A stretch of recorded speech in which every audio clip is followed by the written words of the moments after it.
Então, vocês, eu espero, né? Vocês mexeram um pouquinho no Godot nesse primeiro tempo.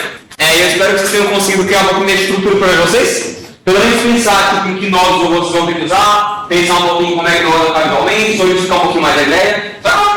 Mas eu acho que a maior parte de vocês não chegou a mexer muito em colocar a funcionalidade de vocês. Fazer as coisas começarem a se mexer, começar a incluir as partes que o jogador consegue interagir com o mundo. Esse é o foco da aula hoje, certo? A gente vai falar um pouquinho sobre, não de agora, porque tem de aula hoje, mas enfim. A gente vai falar um pouquinho como é que a gente vai poder criar personagens usando o script Godot, como a gente faz com o script do Godot, como a gente coloca a funcionalidade nas coisas meio de código, e a gente vai falar um conceito de sinais do Godot, certo? Tranquilo? Ótimo. Então, a gente está na segunda parte, certo? Vamos começar a pensar na função do jogo de vocês. A ideia é que no final dessa aula vocês vão ter o que vocês precisam para poder fazer um jogo que pelo menos funcione. Depois vão se preocupar mais com as partes estéticas e fazer tudo com a gente. Tá, olha que grande jogo é esse? Candle Freak, melhor jogo já feito. Esse é meu, na verdade. Então, sabendo tudo isso para você no Godot, agora a gente precisa fazer parte interessante, que é começar a definir o comportamento dela a partir do código. Certo? Então, a gente vai começar com um conceito básico sobre programação. Quem é que nunca programou?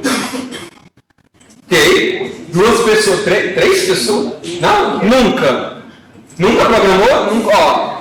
José? Tá. Tudo bem, sabe? O ponto disso aqui é que essa posição é uma coisa que vocês vão conseguir pegar com facilidade. Então não se preocupe muito complicado. Então, já começar com os conceitos básicos de como programar, de maneira mais geral, e depois já funilar e pensar um pouquinho como é que a gente aplica essas coisas no Godot para fazer o jogo de vocês ter um comportamento esperado. Certo? Vamos começar um pouquinho com programação, certo? Quando a gente escreve um código, isso é legal para gente que nunca mexeu com isso antes, certo? A gente está basicamente definindo uma sequência de ações para o computador fazer, certo? Então, por exemplo, a gente tem uma função aqui que seria a função de inicialização e a gente escreve um print hello world. Esse é o programa que normalmente começam escrevendo, como as funções programadas. Isso aqui basicamente faz com que apareça na tela esse olá mundo. Então, basicamente, está dando instruções bem básicas para o computador, explicando o que ele tem que fazer. Nosso trabalho é estruturar essas instruções e definir o que é necessário para o nosso programa rodar na maneira que a gente quer. Certo? A gente vai usar uma linguagem de programação que chama de DXScript. É uma linguagem que parece muito com Python. Quem é que fez MC102? Pronto. Esse é um dos motivos pelos quais a gente escolhe o Godot, porque o DXScript parece muito com Python, você já viu. Então vai ser um pouquinho mais tranquilo de quem já sabe Python começar por ele. Então, quem é que está fazendo MC102 de novo? Eu quero saber até onde vocês foram. Condicionais, ela já é um pouquinho na frente disso. Então, vamos começar com o conceito de variável, certo? Variável, para quem não sabe, funciona basicamente como um container, como uma caixinha, que você vai guardar alguma coisa dentro, certo? Então ele pode guardar várias coisas. Pode guardar números, pode guardar palavras, pode guardar até mesmo nós do Godot, para você poder usar isso como você quiser. Uma variável, ela começa a existir depois que ela é declarada, certo? Isso significa basicamente que essa variável pode ser usada você falou que ela existe. No Godot, a gente vai declarar a variável usando essa palavra-chave chamada var, certo? Depois que a gente declara a variável, ela pode ser usada para guardar vários tipos de valores diferentes. Aqui tem um exemplo. Aqui a gente tem a var vidas, certo? A gente declara uma variável chamada vidas e a gente fala que tem 3 dentro dela. É como se fosse uma caixinha que a gente está guardando um número dentro. Depois declara outra variável chamada vidas estendidas. Aí a gente vai guardar o número 2 dentro dela. Que por último a gente vai fazer uma operação matemática. Aí vai falar que vidas, ou seja, o conteúdo dessa variável dentro lá atrás, vai ser igual a vidas menos estendidas.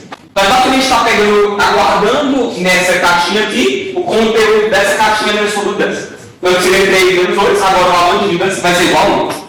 Faz sentido? São os derivados de variáveis. Tranquilo? Segundo conceito. Condições. Condições fazem checagens em lógica booleana. Isso significa basicamente verdadeiro ou falso. E eles usam isso para determinar como é que o código deve seguir. Certo? Então, no JavaScript a gente tem essas duas palavras-chave que chamam if e else. O if basicamente fala se acontecer uma coisa, você vai fazer, não. Caso contrário, seria o else, vamos fazer outra coisa. Certo? Um bloco indentado na frente do item, ou seja, um bloco que tem um espacinho aqui na frente, um tab, ele separa o código a ser executado. Então, nesse exemplo aqui, a gente tem uma comparação. A gente verifica aqui, if vidas igual a zero, ou seja, se a quantidade de vidas, se o número que tem dentro dessa caixinha que é vidas for igual a zero, a gente vai rodar esse código aqui. A gente vai brincar na hora que você morreu, porque a vidas é igual a zero e a pessoa está morta, tem mais vidas. Caso contrário, se vidas for diferente de zero, a gente vai printar isso aqui, porque você está vivo. Porque com vidas diferentes de zero, você não deve estar morto ainda. A gente tem uma série de comparadores, operadores interessantes de variável, de lógica booleana. Aliás, é igual a igual, porque basicamente eu verificar se vidas é igual a zero, mas tem para todos. A gente pode usar maior que, a gente pode usar menor que, menor igual, maior igual, igual a igual, que a gente pode usar, e também diferente de. Faz sentido? Alguma dúvida quanto a condicionais? Perfeito. Agora, nosso conceito final, a gente tem funções, certo? Uma função é essencialmente um bloco de código que pode ser chamado e executado, certo? Uma função faz alguma coisa e retorna alguma coisa para a gente. Ela pode também ser uma série de parâmetros. É como se ela fosse fazer uma coisa com base no que você dá para ela. Por exemplo, a gente pode ter uma função soma, que ela recebe dois parâmetros, parâmetro 1 e parâmetro 2, e ela retorna a soma desses dois números. Faz sentido? A função soma, por exemplo, se eu chamasse soma com os parâmetros 2 e 2, ela retornaria 4. No jeito de script, a gente declara uma função na palavra-chave func, para poder parar que a gente vai começar, e a gente pode retornar alguma coisa, uma função, com a palavra-chave return. Vamos ver se a gente pode aqui. A gente tem essa função aqui em cima que a gente está declarando, chama perder vidas. A função dela vai ser basicamente tirar uma quantidade de vidas específica de uma quantidade de vidas que a gente tem. Tá? Ela recebe como parâmetro um valor inicial de vidas, que é aquele vidas ali, e um valor final de vidas a perder, que é esse vidas a perder. Certo? O que ela faz basicamente é criar uma variável nova chamada vida final. E dentro dessa variável vida final, ela vai guardar o valor de vidas menos vidas a perder. Certo? Depois ela vai dar aquela checada que a gente viu um pouco tempo atrás. Se vidas for menor ou igual a zero, ele vai printar você morreu. Caso contrário, ele printa você ainda está vivo. E aí tem especial dela. Ela vai retornar o valor do final, que é o valor que a gente calculou ali. Certo? Então, aqui não vai ser você chamado. A gente declara a variável vidas com o valor 3 e a variável vidas a perder com o valor 2. Certo? Se a gente chamar a vida perder, o que acontece? A gente basicamente vai calcular a vida final, que vai ser aqui esse vidas que é 3, menos vidas a perder que é 2. Então vai ser vida final, vai ser igual a 1. Ele vai fazer esse negócio inteiro, vai printar que você ainda está vivo, que a vida é maior do que 0. E aí vai retornar a vida final. Esse retornar a vida final é importante. Vocês veem aqui que a gente colocou vidas igual a perder vidas, essa chamada aqui, certo? Como a gente retornou esse vidas final, o que esse vidas vai receber como resultado dele é esse vidas final. Então, no final disso tudo, vidas vai ser igual a 1, porque foi o valor que deixar o povo com base nos 3 nesses 2. Faz sentido? Tranquilo? E é isso, sabe? É isso de programação, basicamente. Vou ter que entender. Uma coisinha especial sobre o Godot. A gente vai ter conceito de variáveis locais e globais, certo? Variáveis locais, elas vão existir somente dentro de um contexto específico, dentro de uma função, na maior parte dos casos. E a gente vai ter variáveis globais, que podem ser acessadas em qualquer ponto do script, certo? Variáveis que a gente declara dentro de uma função, como esses vídeos da PDB aqui, elas só existem dentro desse reg aqui. Então, se a gente tentar pedir essa variável que vídeos aprender dessa função aqui, ele não vai saber do que está falando, porque essa variável não existe. Quer dizer, o que existe é aquela versão dela, que é ali, mas não é parâmetro. É o mesmo nome, mas é outra coisa, porque é um contexto diferente. Certo? Isso é diferente daquela variável que lá em cima. Vocês veem que var vidas igual a 3 está fora de qualquer função. Isso significa basicamente uma variável global. Essa variável, essa caixinha, a gente vai poder acessar ela de qualquer lugar do código. E ela vai poder alterar ela e pegar o valor dela de qualquer lugar. Então, você vê agora que perder vidas não leva mais vidas como parâmetro. É só vida perder. E o que ela faz? Ela modifica vidas diretamente, que é aquele valor que tem lá em cima. Então, se vidas a perder igual a 2, e você vê que ele guarda nessa variável. Se vidas a perder for igual a 2, a gente chama perder vidas, ele vai atualizar aquele valor vidas com base nessa conta aqui. Então, seria 3 que está ali antes, menos vidas a perder que passou aqui, que é o 2. Ele vai atualizar esse vidas que é aquele mesmo dali para 1, que é 3 vezes 2. Certo? Alguma dúvida? Essas variáveis são fazer nada de qualquer script. Se eu fizer, por exemplo, um script de exemplificar, script A, criei vidas, B, eu posso acessar. Não diretamente. Porque elas existem globalmente dentro do contexto do script. A gente fala sobre isso na nossa aula, mas tipo, não, a resposta básica não. Se você mudar que o vídeo depender em outro script, ele não está falando. A variável é global no script. A não ser que você pegue essa variável e chame a variável dentro dela, tipo, informando que tipo, eu quero essa variável dentro daquele nome. Faz sentido? Você vai ter que falar para ele onde está a variável. Faz sentido? Alguma dúvida? Isso chama de hipótese. Oi? Eu quero usar esse termo. Como assim? Não entendi. Não. Essas funções também são locais ao script que vocês estão. Então, se vocês estão no script específico, vocês vão chamar essa função no script só. Se você quiser acessar uma função de outro script, você tem que informar onde essa função está. Mas não chegar nisso ainda. Isso aqui é só de um conceito básico de programação. Por enquanto, imagine que só existe um script. Certo? Tá. Não entre em pânico. Por favor. Muita gente entra em pânico quando a gente fala de programação. Não entre em pânico.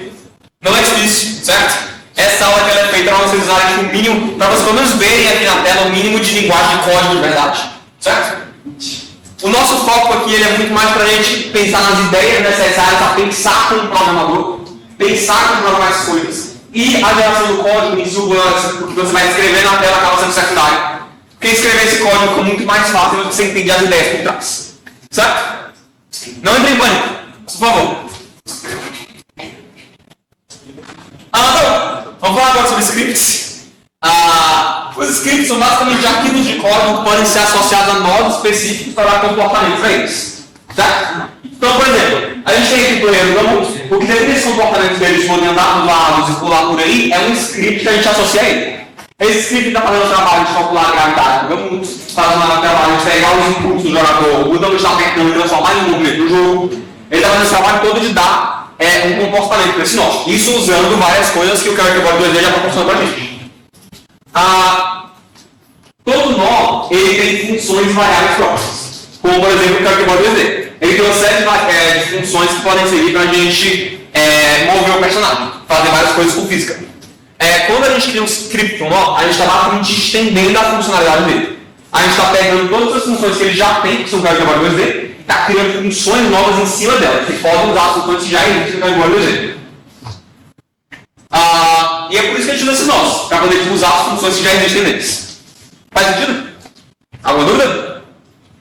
Ótimo. Por exemplo, o Character 2D tem uma função muito legal que chama Move and Slide. Certo? Esse Move and Slide que ele faz é basicamente fazer com que o personagem veja a velocidade. Certo? Ele tem uma variável própria dele que é a velocidade, que a gente pode alterar. Nesse caso, a gente colocou um vetor para a direita com valor 100.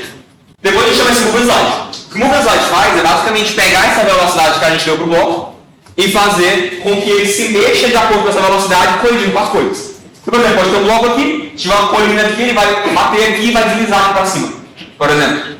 Então ele automatiza esse processo de coisa para a gente. Aí a gente faz esse negócio super complicado, difícil, usando somente essa função Move and Slide. Não sei se está indo para a direita, esquerda, tá? Não sei se para a direita está indo. Com esse velocity. Esse velocity que a gente está acertando com um vetor com um valor 100 no x e 0 no y. Aí fala mais sobre isso já. Mas, tipo, se você dá essa velocidade, por exemplo, para a esquerda, ele vai para a esquerda. Faz sentido? Ele usa com base a velocidade. Tranquilo? Tá bom. Scripts. Então, lembrem do esquema hierárquico que os nossos organizam. A gente falou muito sobre isso na aula passada, tipo, todo sprite 2D também é um nó 2D, que também é um nó, certo? Então, são níveis de afunilhamento, basicamente. Um nó 2D é uma versão mais complexa do nó, enquanto o sprite 2D é uma versão mais complexa do nó 2D. Então, basicamente, está acrescentando função quanto mais a gente sobe aqui, certo? Deixando ele mais específico. Com um nó e herda de outro, ele está herdando todas as funções variáveis desse nó. É por isso que o sprite 2D ele tem posição. Ele não define posição. Quem define a posição é o nó 2D. Certo? Então, deixa eu ver. Aqui eu boto troca de posição, essa coisa que eu vou falar. Então, todo nó é de Node, certo? Esse nó aqui que é o nó mais baixo que a gente tem no Google. E esse nó, ele tem algumas funções muito úteis que a gente vai estar sempre usando em praticamente tudo que a gente constrói, certo? Eu vou chamar a atenção de três. Primeira função que já está definida no Node é o underline array, certo? Essa função, ela vai ser chamada sempre que a sua cena começar. Então, se você quiser fazer alguma coisa quando assim que o jogo começar, como por exemplo, criar os inimigos do jogo, inicializar a pontuação do jogador, começar um timer porque tem uma bomba que vai explodir, essas coisas todas que acontecem assim que o jogo começa, vocês fazem na função underline array, certo? Outra que a gente tem aqui é o underline process. O underline process é uma função que ela é chamada a cada frame do jogo, tá? Então, a cada, por padrão no Gamutware, 60 vezes por segundo essa função vai ser chamada para atualizar as coisas. Então, isso aqui, essa função, como ela vai ser chamada constantemente, ela é interessante vocês usarem para fazer coisas que vão estar sempre acontecendo no jogo. Como, por exemplo, uma simulação gráfica específica, analisar a posição de um sprite do inimigo, para poder fazer com que ele morra parecendo que ele está se deslizando pela tela, no lugar de mover, se teleportar a cada segundo. Ele tem um parâmetro bem ali que chama delta. Esse delta é importante, porque ele é a quantidade de tempo de segundos que se passou desde a última chamada de process, certo? Então, se eu posso chamar de atrás, se ele for chamado de novo, esse delta vai ser basicamente a quantidade de tempo que passou entre essas duas chamadas de process. Faz sentido? E por último a gente tem o Physics Process. Physics Process é a mesma coisa que o Process, só que ele usa um tipo diferente de frame. Enquanto o Process é o frame de verdade que é desenhado na tela, o Physics Frame usa um valor que chama de frame de física. Ele é basicamente um frame que ele tenta ser mais consistente para garantir que a física do jogo sempre rode do mesmo jeito. Certo? Mas basicamente, tipo, Ready é para quando começa a sua cena, Process é para processamento gráfico que acontece a cada frame, e Physics Process é para processamento físico que acontece a cada frame. Tranquilo? Faz sentido? Olha. Isso aí vai impedir coisas como que se você acelera o jogo para o process para ser paciente, o que acontece na física não vai mudar, então. Sim, é isso. Às vezes ele separadamente. Então, tipo, se você fizer uma coisa no process e tipo, o FPS do jogo for bem lento, vai mudar a física do jogo. Mas se você fizer isso no Physics Process, ele vai garantir que vai ser primeiro. Tem um bug interessante em Resident Evil 2 Remake, que uma tática de speedrun é aumentar o FPS para 240. Que os desenvolvedores fizeram, tipo, que a faca ela dá dano pela quantidade de frames que ela dá do inimigo. Aí, como um FPS maior, tipo, ela passa mais frames do inimigo que ela morre com 2 hits. Então, tipo, Physics Process é para evitar esse tipo de coisa. Então, sobre pensar em código, certo? É importante pensar um pouquinho o que a gente quer fazer antes de começar a programar.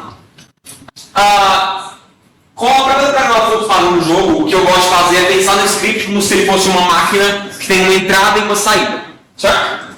Então, a entrada do script vai ser o quê? A entrada do script vai ser basicamente os botões que o jogador está apertando, se vai para a esquerda, para a direita, se vai para fácil, e efeitos específicos do ambiente. Se o jogador precisa de alguma coisa batendo nele, se tocou uma moeda nele, coisa assim. Em resposta a isso, a gente tem que gerar uma saída de acordo com o que a gente entendeu. Então, o jogador pode apertar para a direita, por exemplo, e a saída disso tem que ser que ele vai para andar para a direita. Certo? A pergunta que eu quero que vocês façam é o que exatamente o seu jogo vai fazer. Não é só, por exemplo, aqui é para o futebol. Você tem que pensar, tipo, quando o jogador apertar o botão direito, eu quero que ele se mova desse jeito. Quando ele tocar numa moeda, eu quero que aconteça isso. Quando ele chutar a bola no gol, eu quero que aconteça isso. Eu quero que vocês pensem nas funções que não ficam só na cabeça de vocês, mas que interagem com a maneira como o jogador mexe com o jogo. Certo?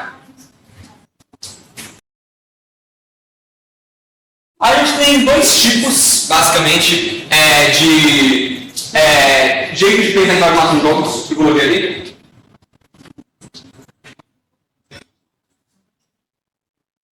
A gente fala primeiro de processos contínuos, são basicamente coisas que têm que estar sempre acontecendo. Para fazer isso, a gente vai usar como exemplo o jogo do Gamut, que a gente viu no ano passado, que é basicamente o Gamut nesse espaço aqui escuro, sem nada, andando pulando. O que a gente tem a cada segundo do jogo? A cada segundo do jogo, a gente quer verificar se o jogador está apertando algum botão e a gente quer que o Gamut seja apertado pela gravidade. Se eu soltar os botões, eu quero que ele continue caindo. Eu quero que essas coisas constantemente aconteçam. Eu não quero que, tipo, ele só comece a olhar a gravidade quando dá uma condição muito específica. Eu não quero esperar alguma coisa. Eu quero que constantemente isso aconteça. Esse é o fluxo básico do jogo. Vamos ver como eu faria isso. Tá. Pensa na velocidade do jogo, certo? Uma coisa que, infelizmente, vai ajudar muito vocês nos jogos é física. Eu gosto de física. É divertido. Então, a gente vai usar depois, certo? Basicamente aquelas setinhas que vocês conhecem que apontam para lugares específicos e a gente fazer cálculos. Tem uma coisinha, certo? No geral, em computação, a gente vai ter uma inversão do gráfico que conhecem, lá vocês na escola, vocês viram muito x y assim. No computador, normalmente y assim. Então o y é para baixo, certo? No Rodans, o y vai crescer para baixo. Um valor positivo de y para baixo, certo? Então, a velocidade do jogador, ela tem que ter duas partes. Basicamente vai ter a direção para cá, o jogador quer ir, porque o jogador vai ter que se controlar no X, certo? E para a direita e para a esquerda. E também vai ter a peculiaridade. O jogador vai ser constantemente empurrado para baixo. Então, o que a gente vai fazer aqui é basicamente decompor as duas velocidades. A gente vai pensar primeiro na velocidade do X, do lado para o outro, depois a velocidade para baixo, vai ser da gravidade. Maneira como a gente faz isso é basicamente a soma de vetores, vocês devem conhecer. Que a gente está pegando aqui a velocidade horizontal, a velocidade vertical, somando as duas a gente consegue formar o vetor no final da velocidade racional. Faz sentido?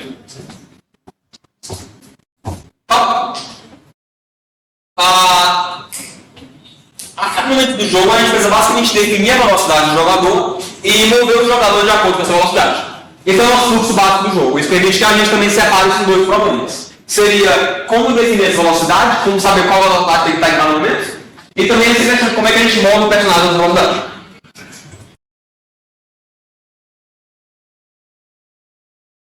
Vamos pensar passo a passo como é que deve acontecer, certo? A gente não vai se preocupar com escrever o código por enquanto, a gente vai pensar nesse pseudocódigo, que a gente chama, que é basicamente uma coisa que está numa linguagem que faz de vocês, mas ele é mais próximo da maneira como o computador pensa nessas coisas, como a gente poderia escrever no código. Então, o código é o seguinte, certo? Em primeiro lugar, a gente tem a parte de movimento, certo? A parte de movimento horizontal. Se o jogador segurar para a direita, a gente vai dar a velocidade para ele na direita. Ou seja, mais x, né, para a direita. Se o jogador segurar para a esquerda, ele vai dar a velocidade para ele para a esquerda. Se ele não estiver segurando nenhum dos dois, ele vai zerar a velocidade do x. Então a gente basicamente está definindo a velocidade. Direita está para a direita, esquerda está para a esquerda, nada está para a certo? Outra coisa, se a ação for apertada, nós mudamos espaço, e o jogador estiver pisando no chão, então se a quando pular, o jogador está no chão, por pular, ele vai dar uma velocidade em menos y, ou seja, uma velocidade para cima. Isso é o nosso pulo. Então temos outra parte.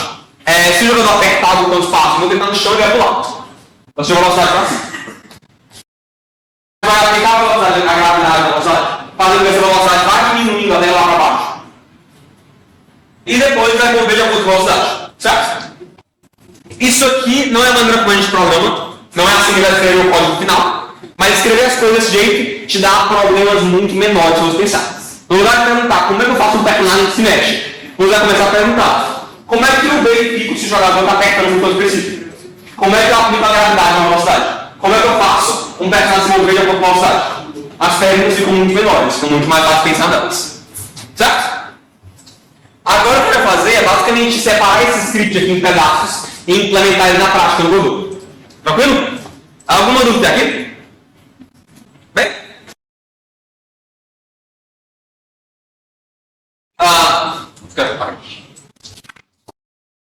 Meu caso, tá?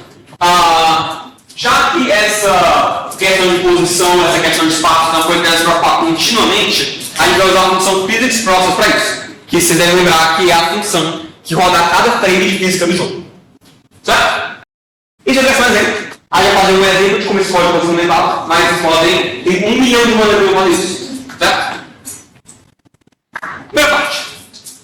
A gente tem aqui o sigilo está apertado, lá tem essa questão de movimento. Certo? Passa mais uma, acho que alguma coisa. Tá aí. Então, em primeiro lugar, essa é a velocidade. Essa variável velocity é uma variável que é definida pelo próprio character board 2D. A gente vai usar ela, como eu tinha visto antes, para interagir com a função moving slide. Então a gente consegue olhar esse mover esse velocity aqui e depois facilmente fazer o personagem se mexer para o plano. Tranquilo? Tá. Outra coisa que tem aqui, a gente tem esse input. Esse input que ele faz é basicamente verificar se está relacionado. Input é basicamente uma legal coisa que a gente pode chamar por enquanto, que vai ter essa função dele que é isActionPress. Aqui a gente tem essas duas coisinhas específicas, chamam de direita e esquerda. Tá? Esses são dois comandos que a gente fez o Run2Where, já setupando vocês para conseguirem facilmente se comunicar com as teclas de movimento e é mais fácil. Mas aqui, é basicamente, se o input, a ação operacional direita, se a ação operacional agora é direita, a gente vai colocar a velocidade x igual a 300, ou seja, 300 vezes x para frente. Se for esquerda, a gente vai colocar a velocidade no eixo x para menos 300, ou seja, 300 para esquerda. Caso contrário, caso nenhuma das duas seja fracionada, a gente vai colocar a velocidade no x igual a 0. Uma coisinha só, esse if aqui é a mesma coisa que é esse if. Ele vai verificar esse if somente se esse if for negativo. Ele vai testar esse, e se nenhum dos dois for, ele vai esse. Faz sentido isso? Não, a ideia não é que você sabe onde o cara vai fazer isso, certo? Aí elas partindo daqui para olhar as perguntas certas, perguntar, para conseguir pesquisar, conversar com o pessoal e conseguir chegar nisso aqui. Certo? Tá. Próximo. Essa daqui. Se a ação está apertada pelo chão, a gente vai dar a velocidade menos isso. Não é aquela igual. Pelo lado. A gente vai usar esse if isActionJustPress da ação, que é de uma coisa no episódio passado. A ação é o comando que a gente colocou para vocês poderem acessar mais fácil. E depois eu vou colocar end isOnFloor. IsOnFloor é outra função já feita do automóvel dele. Que é verificar basicamente o personagem está no chão. Então, faz essa parte. Depois, caso os dois tiverem verdade, seja apertar mais fácil e o jogador no chão, ele vai aumentar a velocidade para cima. A gente colocou o valor de 600 por aqui. Faz sentido? Lembrando que é negativo aqui porque o eixo Y vai para baixo. É um negativo para cima. No caso do isOnFloor, a gente vai evitar uma colisão ou a colisão tem que ser necessariamente... O isOnFloor ele é especificamente pro chão. Ele tem um parâmetro lá que ele verifica tipo, onde é que é o chão. Aí todo mundo, por exemplo, tem lá um isOnWall que ele tem. Para verificar qualquer um. Tranquilo, gente? Depois, aplicar a gravidade. Aplicar a gravidade é física mesmo. Vocês sabem como é que funciona? A variação de velocidade e a variação de tempo vai ser basicamente a aceleração vezes a variação de tempo. Então o que a gente faz é basicamente velocidade y vai ser mais igual à nossa aceleração, que a gente colocou 800, que é a gravidade, vezes delta. Delta, você deve lembrar também, que é aquele parâmetro do Physics Process que determina a quantidade de tempo que passou desde a última chamada do Physics Process. Esse 800 aí é o que, no caso? Esse 800 no caso seria a nossa aceleração, é o valor que eu dei para a gravidade. Então já vou trabalhar ali. Delta V é igual a A vezes delta T.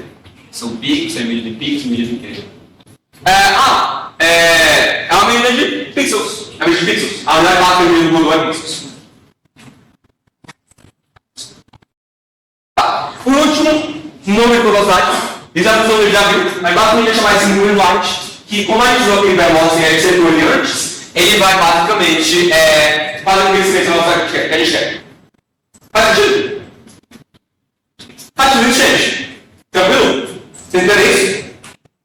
Vocês não têm que, de novo, vocês não têm que decorar essas coisas todas aqui, certo? Não espero de vocês agora. O importante mesmo é que vocês entendam isso aqui, para poder fazer as perguntas certas de chegar. Se você esquecer como pegar o input de jogador, você pode precisar como pegar o input de jogador, quiser encontrar também, pode perguntar pra gente, tá? A parte mais importante é isso aqui. Isso aqui é secundário. Em verdade, o jogo que a gente projetou não é perfeito, sabe? Vocês veem que esse movimento aqui é bem simples, é muito sofisticado, né? Por exemplo, se a gente quiser mudar o valor do mundo, a gente teria que mudar em dois lugares diferentes. Vocês veem que o velocity.x igual a 300, velocity.x igual a menos 300. Se quisesse fosse 400, tinha que mudar nos dois. Não mudaria tipo, em um lugar só, teria que mudar tipo, nos dois, seria chatinho. Imagina que fosse tipo, em 20 lugares diferentes de velocidade, aí seria bem chato mudar. Outra coisa, o Gamon ele não acelera no X, ele está parado, já que ele está se movendo. Tipo, ele não tem um movimento muito natural, ele só tipo, vai de um lado para o outro com velocidade constante. Aí a gente poderia, por exemplo, colocar uma aceleração, fazendo que ele acelerasse e começasse a ir na direção antes de começar a velocidade máxima. Outra questão é ele não considera a sensibilidade com os analógicos. Por exemplo, o não muito grande, pode jogá-lo com um controle de Xbox. Então, se você colocar bem pouco no analógico, ele vai detectar que direito foi pressionado e vai levar o velocidade de velocidade máxima. Então, ele tem um negócio ruim que você precisa segurar um pouquinho para caminhar. Ele vai 100%. Então, você não consome. A questão aqui é que tem várias maneiras de executar a ideia. E essas nuances vocês vão pegar a própria experimentação. Testando ideias diferentes, vendo o que está escrito no código de vocês, para melhorar com o tempo. Então, eu poderia ensinar várias coisas aqui para deixar esse código mais agradável, mas a gente colocou uma versão bem simples aqui para vocês terem de partir. Faz sentido? Faz sentido, gente, verdade? Essa parte inteira? Podemos passar para o tópico? Perfeito. Tá. Olha a questão aqui. Tem algumas coisas no jogo que você não tem que acontecer constantemente. Você quer que elas aconteçam em momentos específicos, em resposta a eventos específicos. É isso que a gente usa, é isso que a gente está falando quando a gente começa a falar dessa concepção de eventos. A ideia aqui é quando você quer que uma coisa aconteça somente quando outra coisa acontece. Certo? Por exemplo, aqui no Mario, sabe o jogo esse? Gente, o pessoal envergonhado, né? Esse Mario World. Sim, exatamente. Enfim. Por exemplo, quando o Mario encosta na moeda, acontece uma série de coisas. Aparecem as partículas bonitinhas, a moeda desaparece, aumenta a pontuação do jogador. A gente não está processando em todo momento para todas as moedas, só quer verificar quando isso acontece e quando isso acontecer, fazer esse efeito, aumentar a pontuação, fazer a moeda desaparecer e tudo mais. No Godot a gente tem uma série de técnicas, a gente tem duas técnicas principais que a gente vai usar para poder fazer que coisas aconteçam quando outras coisas acontecem. Primeira dessas técnicas vai ser a chamada de objetos. Tá? Chamada de objetos a ideia é aquilo que o pessoal comentou antes, de poder encontrar coisas dentro de outros nós. Quando a gente quer que dois nós se comuniquem, a gente pode chamar um objeto e pegar alguma coisa que está dentro dele. Então, de novo, uma variável, aquela nossa caixinha aqui no começo, ela pode ser para guardar números, mas também para guardar nós inteiros. Então a gente pode guardar um nó dentro de uma variável e acessar o conteúdo dele a partir de lá. Um jeito importante que a gente faz isso é mesmo uma função que o Godot já tem, que é a função getNode. É uma função que permite basicamente que você viaje nessa árvore aqui e consiga encontrar o nó que você está falando. Quando a gente tem uma variável, a gente consegue chamar funções ou acessar variáveis dele a partir de um pontinho. Certo? A gente pode chamar qualquer função variável que ou o nó já tem, já vem no nó padrão, ou que a gente criou no script dele. Aqui tem exemplo, certo? Então lembra aqui que a gente tem dois nós. Primeiro a gente tem um nó 2D, que está ali em cima, que ele vai ter o script social dele, certo? É esse script que a gente está olhando. E ele vai ter um time, vai ser filho dele, certo? Então, o que a gente faz na função ready, que de novo é chamada assim que o código começa, a gente vai fazer, em primeiro lugar, a gente vai guardar o timer como variável global, e aqui ele define ele. Aí a timer é igual a getNode timer. O que ele faz aqui é basicamente procurar esse negócio. Ele parte do virtual e procura o nó timer. Então ele pegou esse nó timer aqui, fez esse getNode, ele vai guardar essa variável, certo? Agora, o que tem essa variável é o nó timer. A gente pode acessar a parte dela agora por esse caso do nó timer. Faz sentido? Tipo arquivo. Vai ficar na navegação. A gente pode chegar nisso. A partir daí a gente pode chegar aqui no timer.start. Start é uma função do timer que faz com que ele comece. Então o que a gente está fazendo aqui é basicamente guardando esse timer na variável. E agora a gente está chamando o negócio de start para começar o timer com um valor de 5. Basicamente vai rodar por 5 segundos. Certo? Não falei, gente. Não, só porque eu queria pegar um exercício agora com vocês, certo? Que essa questão do getNode, ele não está pegando somente o nó que é filho dele, certo? Ele está pegando, ele está descendo essa árvore e procurando como se fosse um sistema de arquivos. Então você pode pensar em cada nó como se fosse uma pasta que tem vários arquivos, certo? Primeiro exercício, tá. Se a gente quiser iniciar o nó timer com um tempo de 5 segundos a partir do script de main, alguém sabe o que chamaram de fazer? Tudo bem, Mário? Quero montar. Primeiro que a gente tem que fazer é guardar esse nó timer dentro de um nó, dentro de uma variável, quer dizer. Alguém lembra como é que faz isso? Oi? Quem? Vartime, sim. Um vartime vai inicializar as variáveis. Mas gente vai precisar fazer com que ele pegue esse nó específico aqui.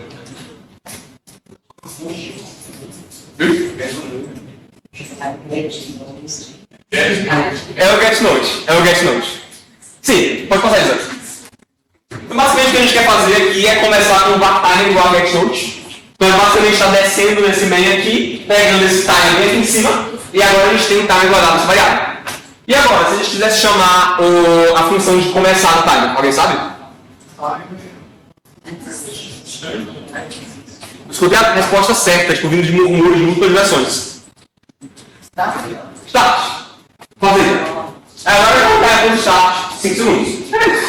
Simples. 0. Se a gente quiser obter o nó battery a partir do mesmo script, então se a gente está bem aqui nesse main e quiser obter esse battery que está bem aqui, alguém sabe?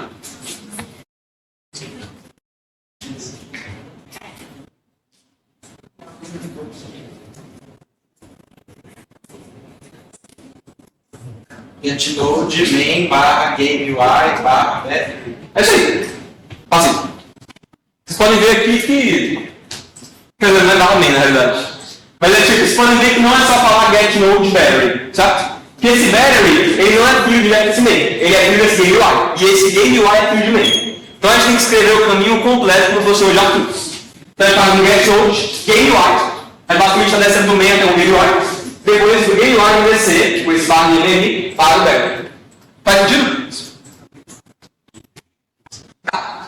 Aí a gente obtém o nó progress barra a partir do script battery. Alguém tem uma ideia? A gente tem script battery aqui e a gente quer obter o progress bar.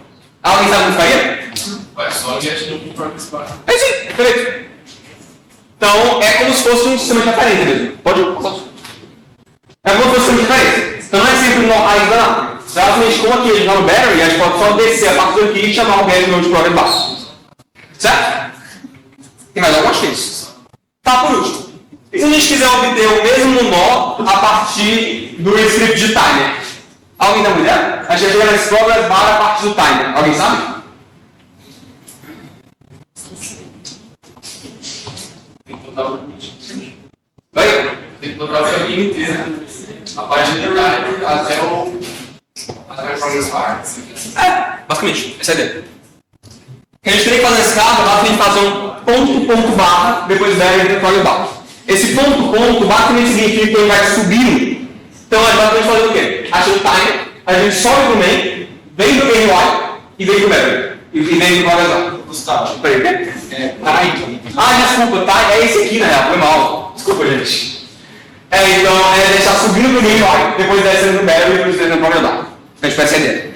Me confundiu, eu acho que eu saio de errado. Tranquilo? Faz sentido isso, gente? Tá. Gente, é só pensar como se fossem arquivos. Próximo. Tá bom. Um outro detalhezinho, que é pra quem já tem mais experiência no Google. Não precisa escrever getTimer toda vez, getNode toda vez, tá? Um atalhozinho pra isso, no lugar de escrever getNode timer, pode escrever cifrão timer. O cifrão é a mesma coisa que escrever o getNode. Tranquilo? Tá. Ok. Essa parte ficou clara, pessoal? Fez sentido? Meditação universal. Meditação universal. Então. Outra parte que incomodou são os sinais.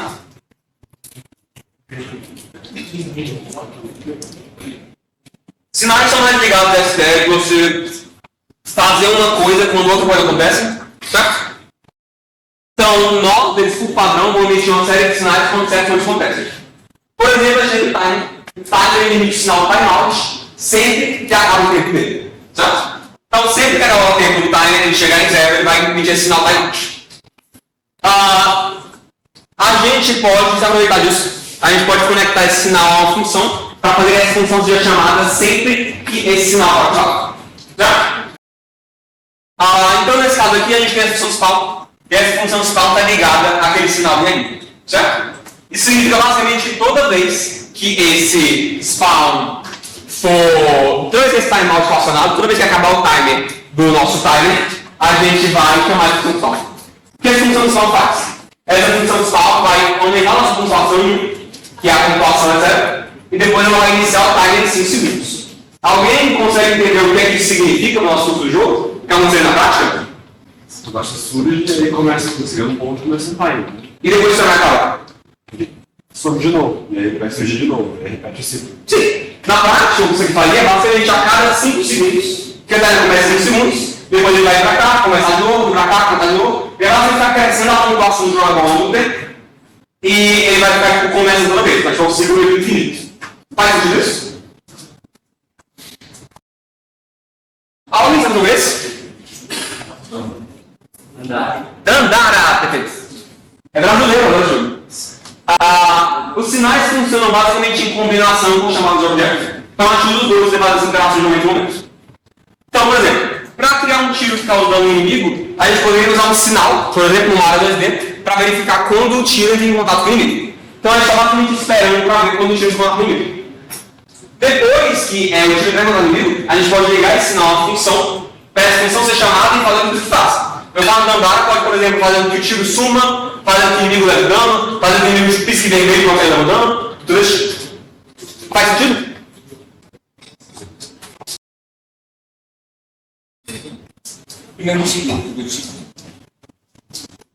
Então, para a gente conseguir criar um jogo desde o começo, a gente tem que pensar basicamente em 2 aspectos principais. Tá?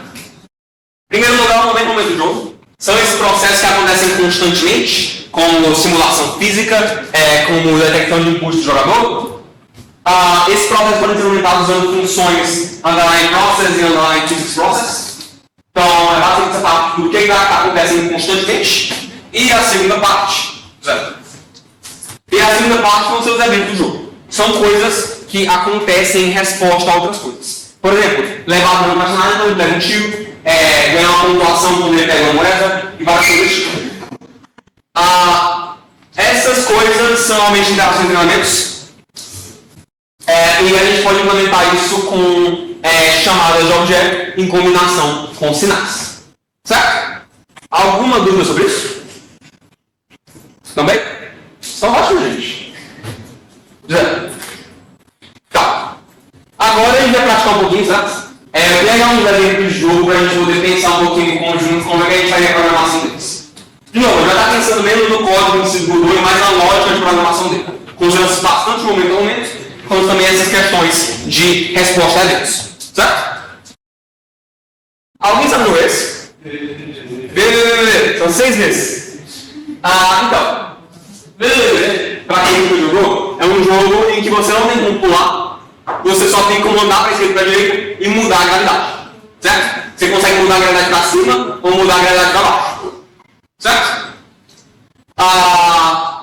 Alguém tem alguma ideia do que isso aqui compõe? Além disso, tocar em spin mata, essa parte é importante também. Acho que a galera vai me contar as informações aqui, poder criar a hora do jogo. Alguém tem alguma ideia de como começar?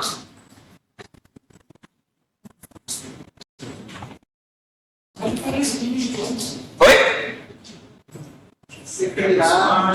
velocidade X. Sim. Mas isso vai acontecer em resposta a alguma coisa, né? Tipo, isso acontece quando a gente apertar um botão. Não input. Não input. Para a gravidade e botar dos lados. Sim.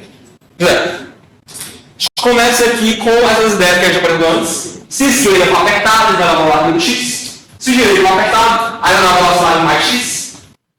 E se o botão de gravidade for apertado, e ele estiver no chão, claro, aí vai inverter a gravidade. Esse é o fluxo básico do jogo. Fora isso, claro, vai ter que aplicar a gravidade na direção da gravidade, para garantir que o jogador vai na direção, e ele vai fazer com que ele se mova de acordo com a velocidade. Então, basicamente, tem aqui um jogo em que a gente consegue inverter a gravidade, como nós falamos para pensar no momento. Tá?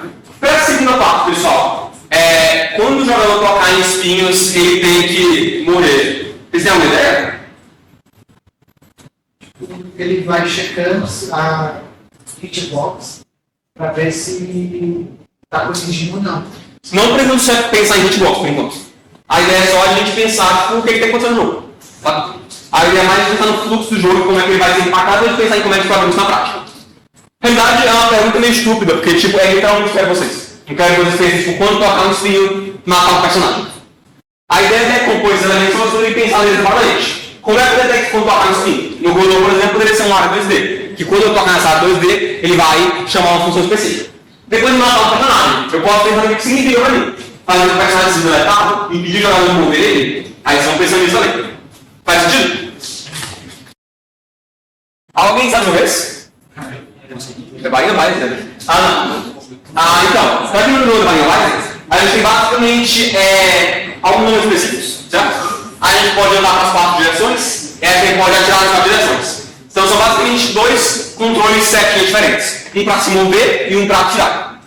Alguém tem alguma ideia de como a gente poderia programar isso?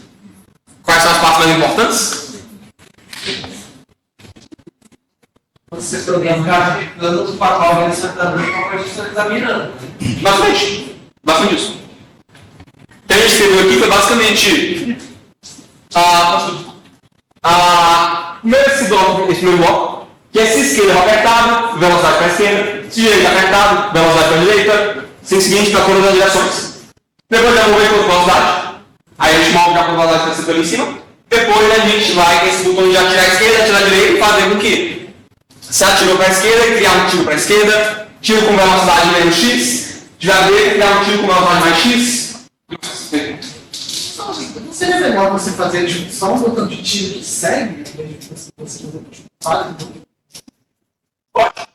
Pode ser. Tipo, de novo, isso aqui é uma ideia de implementação. Tá? Se vocês quiserem fazer de maneira diferente, vocês pensarem uma maneira mais eficiente de fazer isso, podem fazer. Tá? A ideia aqui é menos tipo, explicar como vocês vão fazer isso, e mais explicar em como vocês devem pensar sobre essa parte de programação. Para poder quebrar em problemas menores e poder fazer técnicas e descobrir como é que faz a coisa. Alguém sabe que jogo é esse? Ninguém? Esse aí é Post Void. Post Void tem várias coisas, é um 3D com tiro, mas está ignorando isso por enquanto, certo? Quero falar mais uma mecânica específica dele. A gente tem um limite de tempo, certo? Que quando acabar, a gente morre. Mas a gente pode ganhar mais tempo matando inimigos. Alguém tem uma ideia do desenvolvido desenvolvido sobre programar isso? você matar no começo. Sim. Acho que também tem que começar o tempo em algum momento, né? Começa quando? Sim, quando começa o novo. E por último, vamos partir morrer. Acabou, você pode. Beleza. Então aqui, antes, quando começar o jogo, a gente inicia um timer com um tempo inicial. Depois, quando matar o inimigo, a gente vai dar mais tempo no timer. Depois, quando acabar o timer, a gente vai matar o jogador. E lá foi disso. E se criou o fluxo inteiro do jogo. Só que pensar em como não rápido. Oi. Esse negócio na mão dele, tipo, é o timer? O negócio na mão dele é o timer? É verdade, vamos. É tipo isso aqui, ele tá bem baixinho quando ele mata o timer, ele sobe. Aí é o timer. Fica a hora inteira chegando o timer e, tipo, se o timer for entre isso e isso, muda a animação. Porque eu não sei como é que ele faz no prático, mas ele tem um shader que ele programa de acordo com o código, o tamanho do negócio. Mas isso é efeito visual, é bem importante. Tá. Por último, é normal não saber como implementar as coisas primeiro, tá? É normal não saber que funções chamar, o que vocês vão ter acesso, como fazer coisas específicas, tipo como matar um jogador, como conversar com outro nó, como criar um tiro novo numa cena. Mas é normal, tá? O Godot tem centenas de nós, milhares de funções. Então é 100% normal vocês não terem uma ideia instantânea do que as coisas fazerem, do que as coisas chamarem, até porque ninguém tem. Não tem ninguém que sabe tudo sobre o Godot. Tem tipo 800 contribuidores, tipo, ninguém tem nome de todo ao mesmo tempo. Então é normal, certo? Então mais é que vocês entendam como pensar nessa construção de jogos e saibam que perguntas fazer, o que pesquisar e o que perguntar pra gente para poder chegar nessa parte. Chegar nessa ideia de jogo, desse fluxo mentalmente, desses eventos que você quer fazer e transformar isso em código de jogo completo jogável. Os documentos do Godot, a documentação do Godot é muito legal para você saber onde cada uma faz. Se você ainda está fazendo quero que agora me treine, mas você não sabe exatamente o que fazer, há uma documentação que tem a listagem de todas as funções que elas têm para atender as possibilidades. Tá. Na prática, vamos ver rapidinho como é que faz isso no Godot.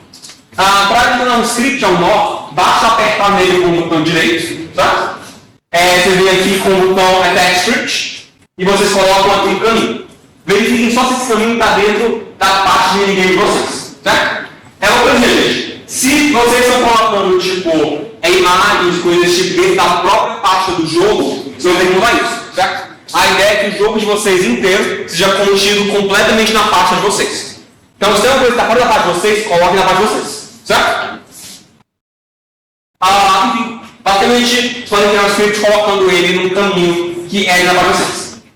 Certo? Depois, essa aqui a gente conecta no sinal do som. Se vocês selecionarem na parte esquerda da tela, vai aparecer essa telinha bem na direita. Pode apertar Link Node, depois Signals, e vai ter uma série de sinais que podem conectar aqui. Por exemplo, o AD2D tem o Body Entered, que ele vai ser acionado sempre que um corpo entrar nesse AD2D. Então aqui a gente vai apertar com o botão direito, escolher Connect, e vai aparecer essa tela bem aqui, que vai mostrar pra gente todos esses nodos que a gente tem, que tem script ligado neles. Só a gente clicar aqui e criar um método novo para chamar. Então essa função dessa método vai ser chamada sempre que esse Body Entered for acionado no AD2D. Faz sentido? Então, umas coisinhas a mais, certo?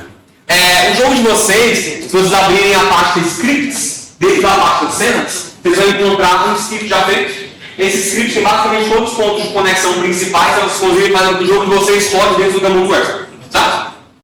Então a gente tem aqui duas coisas. A gente tem aqui dois sinais. A gente tem o sinal de vitória e o sinal de derrota.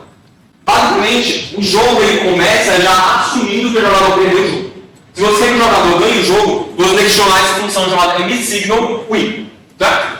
Isso basicamente para poder falar para o Gamut Web que o jogador venceu o jogo. Por exemplo, se o objetivo do jogo é o jogador pegar uma moeda, quando o jogador pegar uma moeda, você tem que chamar essa função emit signal win. Certo? Isso é uma coisa que não é do codor, isso é especificamente do nosso instituto do Gamut Web, para poder se comunicar com o jogo inteiro. Certo? Além disso, a gente tem essas duas constantes aqui, que são width, que é basicamente tipo o tamanho horizontal, e height, que é o tamanho na vertical. Então esse é o tamanho de trabalho, que 1920 1080, mas se vocês quiserem trabalhar com um tamanho de tela menor, como é uma coisa em pixel art que é diminuída, se querem falar um pouquinho sobre na próxima aula, vocês podem mudar esse tamanho aqui. O importante é só que ele continue sendo 16 por 9, que é a mesma proporção. Nesse caso, nos jogos, não vai ter pontos no próprio jogo. Ou você ganha tudo ou você perde. Ele pode ser só pro jogo, mas tipo, no final, a maneira como ele se comunica com o Gamut Web é com vitória e derrota. Ou você venceu o jogo ou você perdeu o jogo. Né? Tá. Por último, acho que muitos vocês já viram isso, mas basicamente eu já mostrei isso na verdade. Aquele negócio de você poder mostrar qual é a nossa tática de vocês. Mas eu acho que é isso. Né? Tá. Gente, vocês, em tese, né, já tem tudo que é necessário para montar uma versão funcional do jogo de vocês. Ok? Tentem fazer ideia de rodar. Eu acho que vocês colocaram isso tudo no programa que é necessário, certo? Notem que a gente não vai acabar hoje, a gente tem tipo, um dia inteiro para o programa amanhã. Isso é porque a parte mais importante dos jogos são essas dúvidas que vocês vão ter. É sobre a gente conversar, a gente fala muito e deixar aprender um com o outro. Certo? Se não se preocupem que tem mais muito para fazer isso. E agora, eu acho que vai começar a falar do jogo funcionar. Alguém quer tirar uma dúvida agora? Não sei na aula? Bem.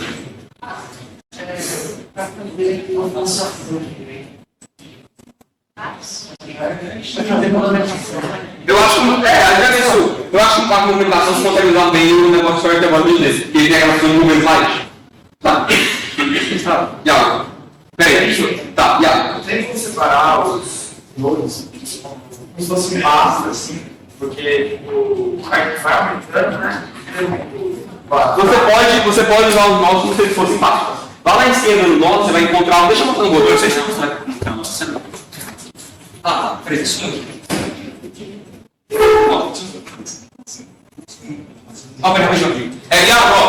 Todo nó aqui que tiver um nó filho, você pode fazer isso aqui para poder esconder.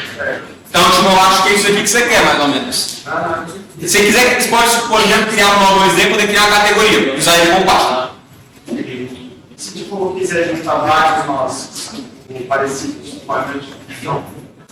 Daí, se botar como se fosse uma mesma pasta. Você pode colocar todos dentro de um nó 2D só, por exemplo. Como faz isso?